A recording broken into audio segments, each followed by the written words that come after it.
केवळ येणाऱ्या मुलांना मारलं गेलं, त्यांचे अत्याचार केले.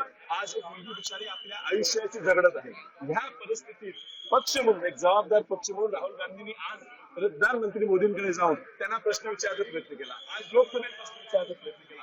त्यांनी उत्तर दिलं नाही, कोणीही दिलं नाही.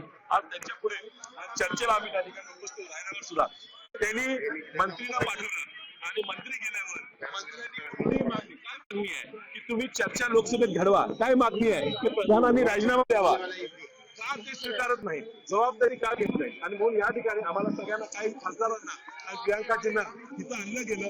आतमध्ये जवळ 3-4 तास आम्हाला फक्त बांधून घेतलं. आंदोलन करू नका असं सांगण्यात आलं. पण हे जनतेचं आंदोलन आहे, आम्ही यात काय करू शकत नाही. जनतेनं आंदोलन घेतलंय. या तरुणांना साथ द्यायची जबाबदारी आमची आणि ती आम्ही प्रामाणिकपणे पार पाडली. ज्या पद्धतीने विरोधकांनी तुम्ही सगळ्यांनी एकत्रित आवाज उठवला, मात्र सत्ताधारी आवाजाला जुमानत नसल्याचं एकंदरीत चित्र सध्या पाहायला मिळते. याकडे कसं बघता? सत्ताधाऱ्यांना विरोधकांची सोडा प्रचंड मास आणि मस्ती सत्तेची या भाजप सरकारला आलेली. त्यांना वाटतं आपण चिरडून टाकू. पण ही जी आंदोलन आहे ती जनतेचं सामान्य विद्यार्थ्यांचं आंदोलन आहे. हे राजकीय आंदोलन नाही, हे देशद्रोही नाही, हे आतंकवादी नाही. हे प्रत्येक जण आपल्या भविष्याचा विचार करतात. तुमच्याकडे भविष्यासाठी काही पर्याय नाही. आणि तुम्ही यांचं ऐकून फक्त घ्यायला सुद्धा तुम्हाला त्रास होतो. हे दुर्दैव आहे. आणि त्यामुळे तोपर्यंत ह्या छात्रांचं, ह्या मुलांचं तुम्ही ऐकून तोपर्यंत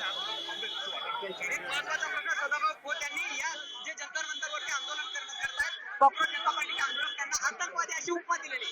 हे बघा, त्यांच्या पाठी सगळेच विद्यार्थी, सगळे लोक की चोर आहेत, असे दहशतवादी आहेत आणि आतंकवादी आहेत.